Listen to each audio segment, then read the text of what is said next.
अब देखो एक उससे मतलब कितना, मैं वही तो मेरे को डर लगा रहता है। मतलब क्योंकि आपको उसे जांचना है, तो उसका जब शरीर में जन्म होगा तभी जांच पाओगे। वो न जन्म लिया, जब तक नहीं लेगा तब तक ऐसे तुम भटकते रहो, क्योंकि ऐसा संकल्प तुमने कर लिया। ये तो वो हो गया कि कितने कितने बड़े बंदे से हम दुश्मनी मोल ले रहे हैं, तो वो तो हमारी धजिया कब उड़ेगी कब नहीं, मतलब ये तो हाँ, मोल वो लेना भी पता तो नहीं कब जन्म लेगा। नहीं। वो तो आत्मज्ञानी, वो अपनी मौज, वो ले ना ले, उसको तो कितनों का क्या करना होगा, उसका तो कोई उसकी कुछ प्लानिंग तो नहीं पता पता। ना, वो तो मनुष्य जन्म में क्यों आएगा? वो क्यों आएगा, वो तो तर गया चीज से। नहीं, कभी न कभी तो उसे आना पड़ेगा। दिवस तो आपका, क्योंकि उसे पता है कि मैं नहीं जाऊंगा तो छूटेगा ही नहीं। अच्छा, बात ये हो गई ना, उनको भी आना पड़ता है। आना ही पड़ेगा, आना पड़ेगा, मगर बहुत ऐसा टाइम नहीं लग है। जाएगा, लेकिन पता नहीं वो कब आएगा, जन्म जन्म लग जाएंगे। क्योंकि तुम्हारे इतने समय उसका पता नहीं कितना, तुम्हारे कई साल तो उसके पता नहीं कितने दिन पल जैसे, कितने पल जैसे, तो तुम हजारों साल ऐसे घूमते रहो। वो तो आनंद में है ना। सही सही सही है। हाँ, वहाँ तो समय अतीत है, वो तो काल है ही नहीं वहाँ पे। समय है ही नहीं है, तुम तो समय गिन रहे हो। और दूसरी बात, ये भाव जब मैं गुरु के प्रति एक पल के लिए कर सकती हूँ, उसका मतलब पास्ट में तो मैंने कितने करे होंगे, हाँ, वो भी तो भुगतान करने में वक्त लगेगा। इसलिए अपने भाव को शुद्ध रखो, अपनी समझ से समझो और आगे बढ़ो। और उसके बारे में कोई अवगुण बता भी रहा है तो ठीक है भाई, उसने तो हजारों लाखों अवगुणों के साथ मुझे अपनाया, एक आध तो होंगे तो क्या फर्क पड़ता है। अच्छा जी। नहीं, मुझे मतलब ही नहीं है भाई, तुम हाँ, अपनी एक बोलती तो बंद है कर। नहीं पक्का, मुझे मतलब ही लेकिन नहीं तुम है। कह भी रहे हो तो मुझे क्या फर्क पड़ता है कि मैं तो ज्ञान के लिए गया था, मुझे उनके कर्म से क्या मतलब।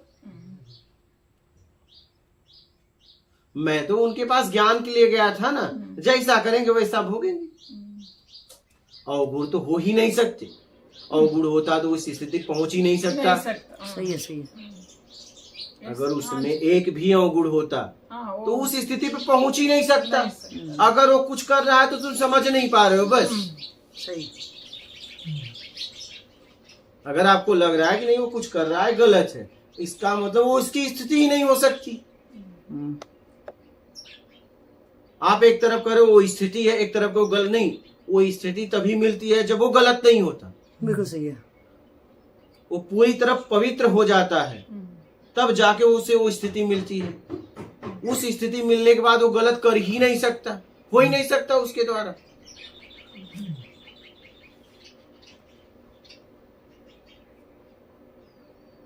हम अपने पैमाने से अपनी उससे नापना चाह रहे हैं ना उसको। हाँ, हमें तो ये नहीं पता ना कि उसको नहीं हो सकती, क्योंकि हमसे तो होती नहीं है, तो हम उसको एक बॉडी फॉर्म में सोच रहे हैं कि ये भी तो इंसान है, ये भी कर सकता है। लेकिन हम इतने बेईमान है, हम तो हजारों करोड़ करें, लेकिन भाई तूने कुछ नहीं करना है।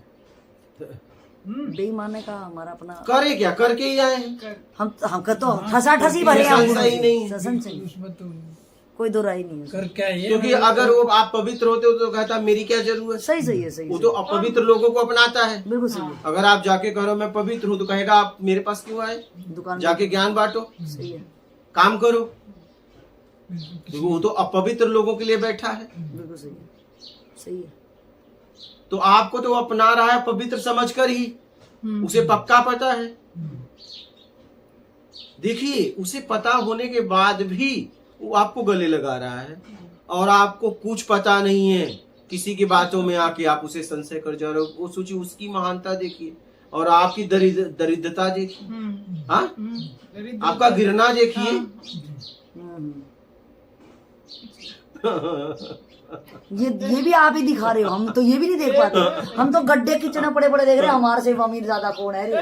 हमारी तो इतनी बुरी हालत है, ये भी आप दिखा रहे हो हमें। आप दिखा रहे हो तो दिख रही है, नहीं तो दिखती भी नहीं। तो वो भी ये भी नहीं दिखती। हम तो इतने लिचड़ हैं कि जूते हजार खाएंगे, तमाशा घुस घुस के देखेंगे। हिम्मत नहीं है दरवाजा फाड़ के ही देख लें। वही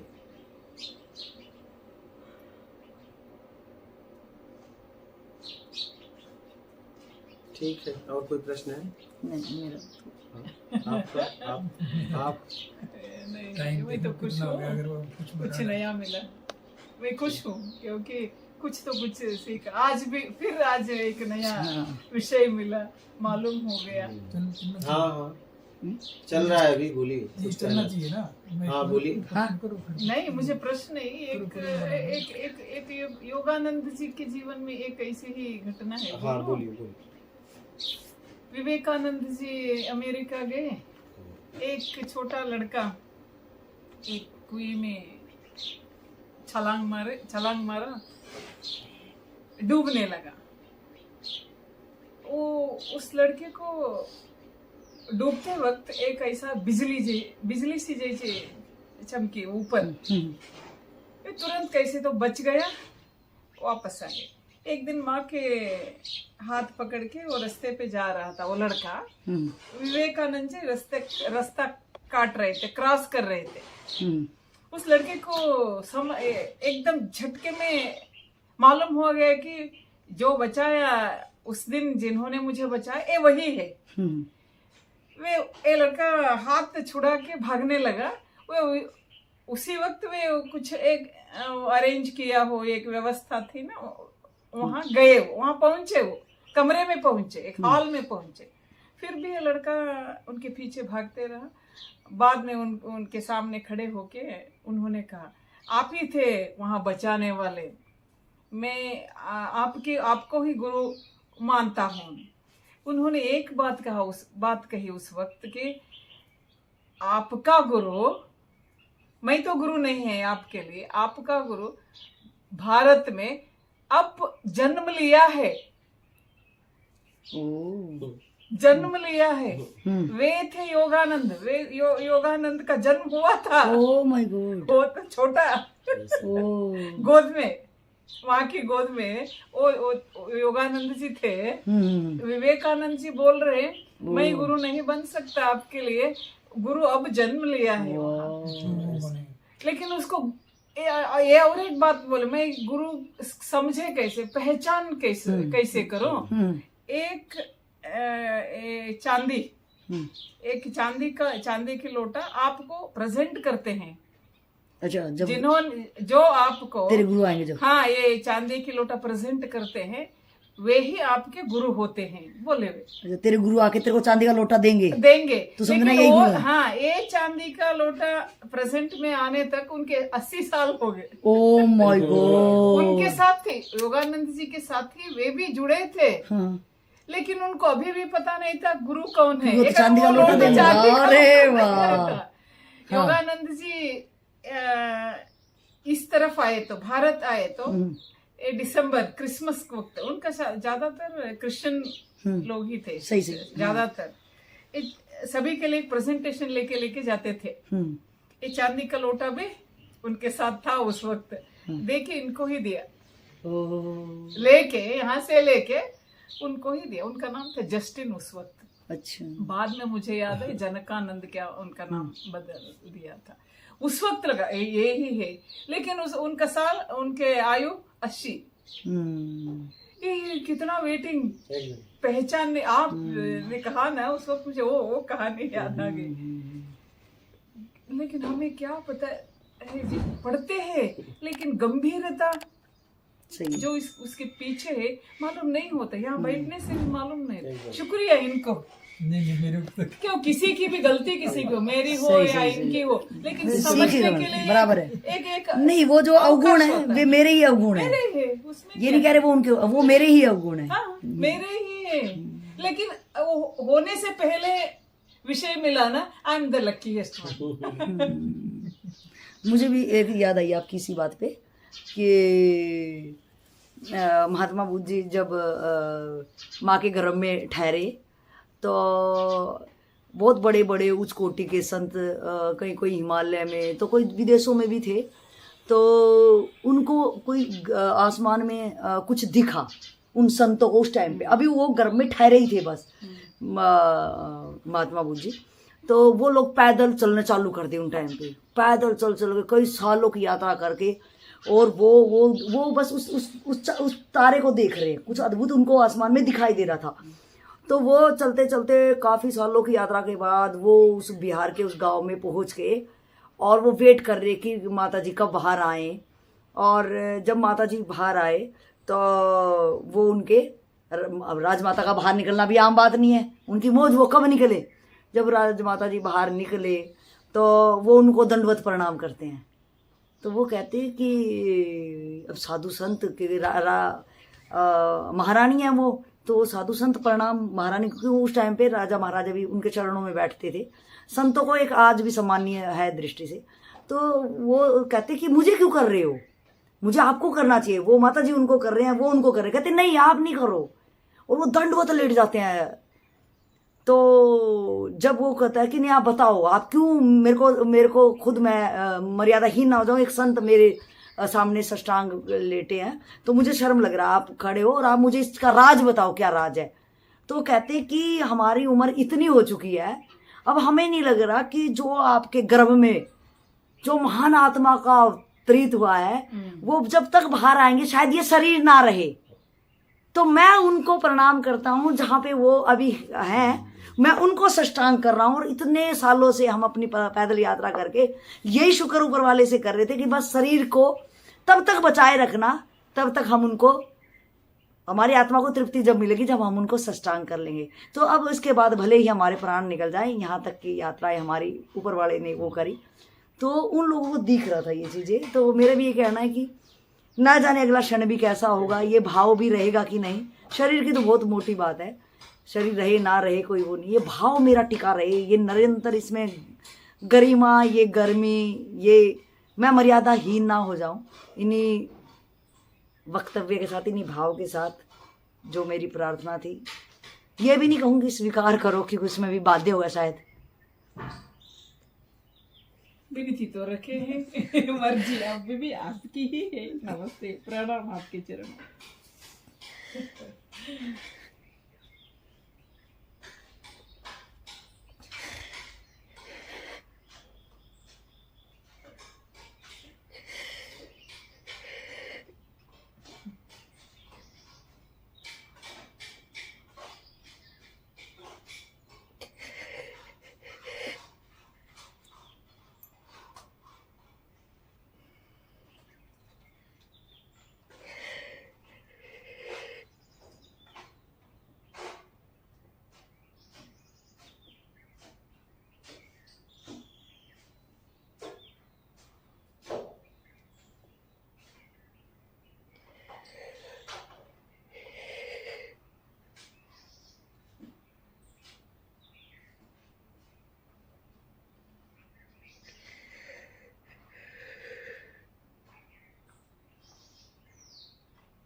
मुझे तो यही कहना है, आपका आत्मिक कल्याण हो। नमस्ते जी। आपके बिना तो वो भी नहीं चाहेंगे हम, जिसमें आप ही ना हो उस कल्याण का भी तो क्या करेंगे। क्या करें।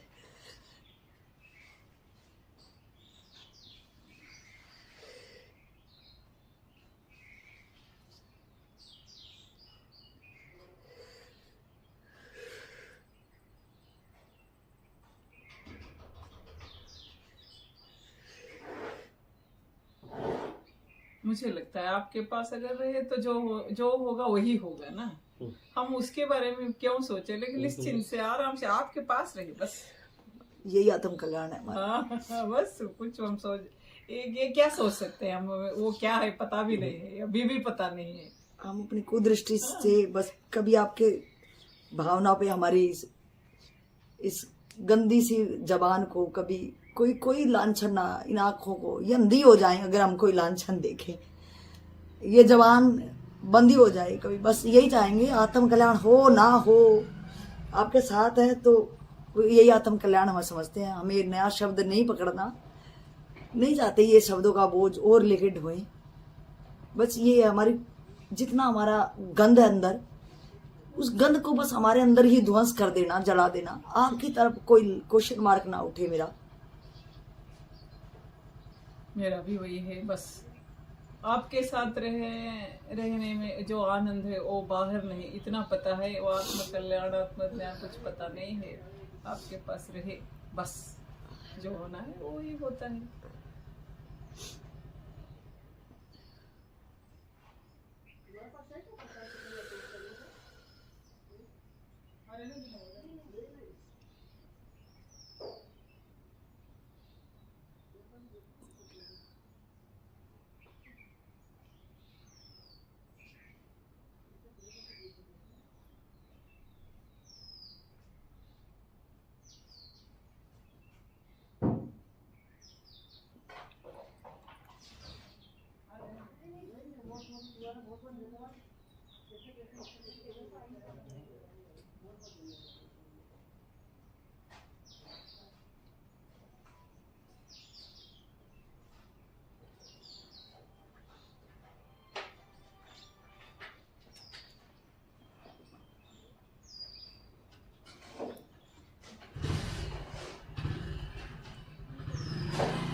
मैं जहाँ थी उन बच्चों के लिए मैं थोड़ा फाइट करती थी। अब मैं ही बच्ची बन गई, ये फाइट कर रही। ये बहुत, इससे ज्यादा आनंद क्या है जी। मुझे भी कुछ पता नहीं, ये फाइट कर रही मेरी तरफ से, वहां मैं ही फाइट करती थी। अब एक बच्ची एक माँ। हम हमारे लिए आप, इससे ज्यादा क्या चाहिए।